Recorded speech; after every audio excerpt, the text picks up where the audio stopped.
Да, затоа ние се обидуваме секој утро да ни започне со позитивна енергија и со смеење, а Бога ми тоа го одржуваме се до самиот крај до 10 часот. Имавте можности пред малку од прилогот да слушнете зошто е тоа важно не за секојдневието, туку воопшто за животот на сите нас и на оние кои ги сакаме и кои ни значат. Во продолжение, како што и пред малку кажав, ќе имаме можност да поразговараме со две млади момчиња, за она што тие имаат можност да ни го презентираат и ќе го презентираат во продолжение со нивното гостување во Здраво Македонија, но и така како една мала најава за она што во продолжение ќе го зборуваме. Студентите од Свети Апостол Павле, Универзитетот за информатички науки и технологии изработија мултифункционална Android апликација за паметни телефони и таблети. Добро утро и добре дојдовте Александар Лазаревски и Антонио Николовски. Мило ми е што сте тука во студиото на Здраво Македонија за да кажеме што е она најново кај вас. Пред малку имав можност накусо да споменам, иако во продолжение низ разговорот ќе дознаеме многу повеќе за сето она што е актуелно и што се случува.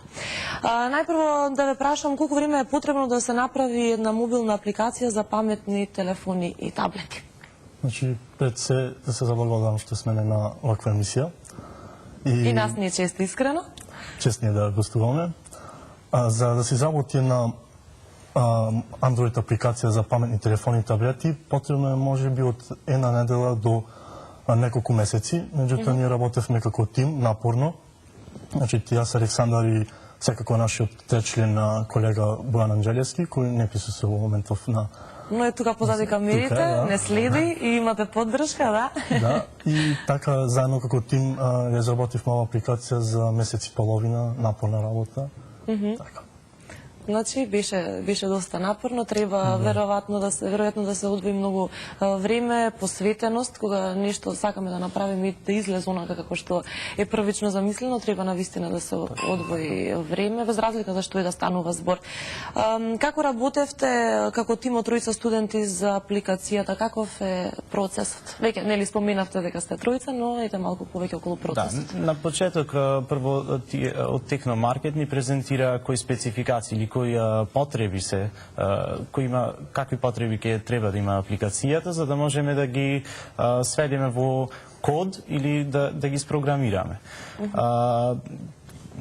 Тројцата се поделивме по улоги, односно тоа што најмногу можевме да го изработиме во најдобро светло, и имаше три компоненти на кои гледавме да се фокусираме. Добро. Првата беше дизајн, да биде лесна, да биде едноставна, каде што навигацијата меѓу продуктите од маркетот, од Техномаркет треба да се лесно видливи, треба исто така да има и функционалност за скенирање на баркод и за да се земат детали за некој производ. И исто така треба да се гледа функционалноста, да има поддршка на повеќе платформи, верзии на Android, и да можат и постарите Android телефони, но исто така и новите лесно да ги обработуваат податоците, да ги прикажуваат и слично. Што содржи ова мобилна апликација која вие ја изработивте, да можеби на некој од нашите гледачи не име толку јасно претпоставувам, но со ваша помош ќе ни стане на сите многу појасно. Како што напоменам од колега Александар, пред се нашата апликација, главниот фокус е да биде достапна за што повеќе корисници за лесна навигација и пронаѓање на продуктите на Техномаркет. Меѓутоа содржи и други функционалности, како што напоменавте мултифункционална Android апликација. Значи содржи баркод скенер, содржи геолокации на сите продажни места на Техномаркет. Имаме и листа на омилени продукти, преку кои корисникот може да си ги зачува на омилените продукти. И исто така зачуваме статистика за кој продукт е најмногу посетуван и кој продукт е најмногу ставан во листата на омилени продукти. Така, што би добиле корисниците со нејзино користење? Кои се придобивките? Придобивките се затоа што лесно може да имаат предвид кои производи ги разгледували. Например, јас сум во техномаркет, ги разгледувам производите и не можам да се одлучам меѓу неколку продукти, примера Што често ни се случува без разлика што е како студент да купам компјутера за информатика и гледам перформанси, но нема да ги запамтам сите, а треба да се одлучам во мојот дом и да ги представам пред родителите и цените и дали е на промоција или не е продуктот. И со тоа го скенирам баркодот. Баркодот лесно се пристапува со камера на мобилниот и го скенирам, добивам детали кој е производот, исто така го ставам во листата или во посакувани продукти. Со тоа можам да го зачувувам и можам да го представам пред другите, го споделам исто на Facebook, на порака, по имейл. И со тоа имаме предвид кој производ може да се одбери и да се направи споредба нормално кој најмногу ќе ни одговара. Овака лесно звучи, вие кои си ја знаете работата, но некој кој не се разбира толку, но ете, затоа сте и денеска вие тука. Каде и од кога ќе може да се најде ова апликација? Дали ќе биде бесплатна? Да, ова апликација ќе биде бесплатна, ќе биде бесплатно поставена за симнување на Google Play продавницата. Тоа е продавницата каде што се наоѓаат сите Android апликации. Ќе биде бесплатна, како што кажав, достапна за сите корисници, како што напоменам од колега Александар, и за оние со можеби постари Android телефони. И се надеваме дека за месец и половина ќе биде поставена. Значи околу месец и половина веќе може да се очекува и ќе биде бесплатно, што претпоставам дека исто е важно. Да. Ајде малку повеќе околу за надпреварот, за наградите, што се тоа представуваше за вас. И двајцата да ве слушнам. Така, ке почнеме. Имавме многу добра можност која ни беше овозможена од администрацијата на универзитетот и исто така ректорот кој ги поврза, мислам, компаниите со универзитетот, каде што можеме практично да работиме на проекти.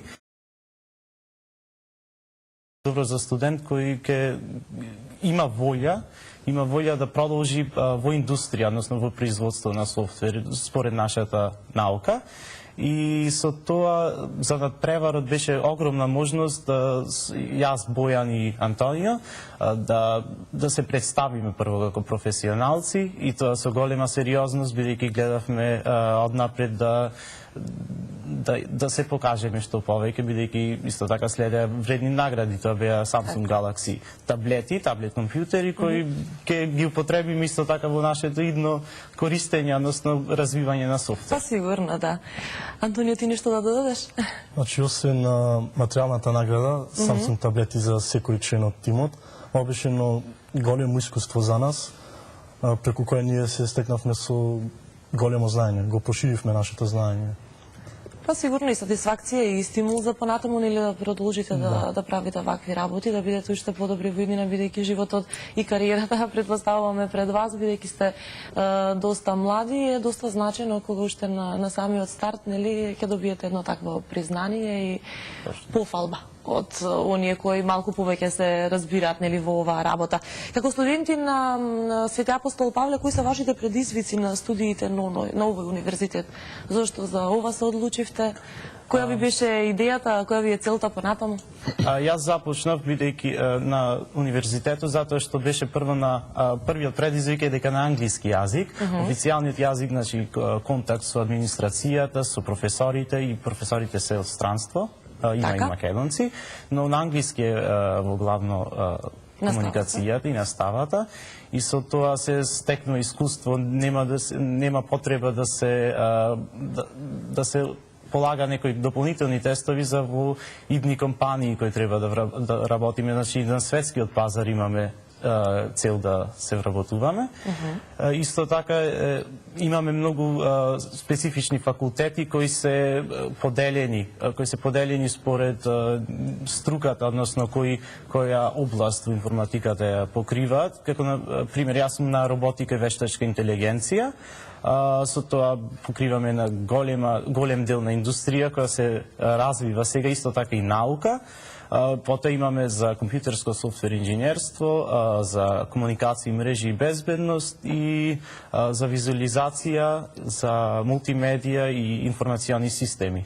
Исто така постојат и повеќе кои се меѓу области, односно бизнис информатика, значи бизнис и информатика, менеджмент, влада, правда, електронски проекти сам кои гледа за електронизација на областите и од државата. Така. Антонио, ти? Значи, јас како студент на факултетот за компјутерски науки и инженерство, веќе теоретски ги изучив многу работи од овие кои се практично ги применав, благодарение на Техномаркет и нашиот универзитет секако. И значи, како што напомена Александар, нашиот факултет е на англиски, па тоа е голема предност затоа што во светот на технологијата, значи англискиот јазик доминира и затоа тоа ни дава една голема предност. Да, сигурно, тоа е еден од условите. Да. За да може да се комуницира и да се разберете и да напредувате. Ите за крај можете да ни кажете во која насока сакате да се усовршувате како млади луѓе?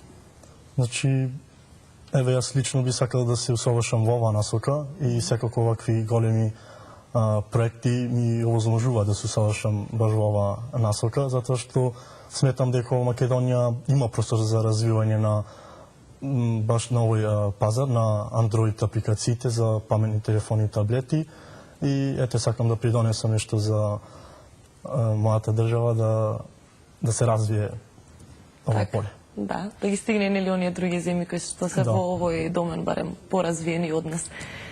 Исто и работењето во тим, јас, Бојан и Антонио бевме сложни, односно научивме како се работи во тим, како можеме да поделиме работата и идеите, поточно имавме бомбардирање на идеи кои треба да ги додадеме како функции на апликацијата и со тоа мислам дека можеме да оформиме и стартап компанија. Во Македонија тоа баш е прилично лесно да се оствари и со тоа гледам дека иднината може да се започне стартап компанија, бизнис со искуство кое самите можеме да го градиме. Само треба да се има волја, силна. Со вакви млади луѓе Македонија да не се секира. Тимот останува? Тимот останува. Така, нели тимот што победува не се менува. Велат сега ќе го поздравиме и Бојан, како што го поздравивме на почетокот, кој е тука и е заедно во се ова со вас. Нешто за воиднина ќе ни откриете некој друг план, нешто или се уште е рано? Ќе треба повторно да се видиме. Или? Разменавме неколку идеи кои мислиме дека ќе имаат импакт, а воиднина ќе се видиме. Јас сум сигурна дека ќе биде така. Откако направив разговоров со вас, сум сигурна дека ќе има уште многу работи, за многу работи ќе слушаме од вас во иднина и ќе се видиме, ќе поразговараме за се она што ќе биде најново. Искрено ви посакувам многу успех понатаму, буквално на сите полиња и ви благодарам уште еднаш што бевте наши гости. Ете, тоа беа Антонио Николовски, Александар Лазаревски, студенти од Свети Апостол Павле, со кој поразговаравме за она што се случуваше изминатиот период и успеавме да најавиме и да раскажеме она што беше актуелно, но отприлики она што ќе се случува во иднина. Правиме тука куса пауза, бидејќи во продолжение треба да се видиме да поразговараме со уште еден гостин, за кого станува збор, ќе да знаете за кратко време.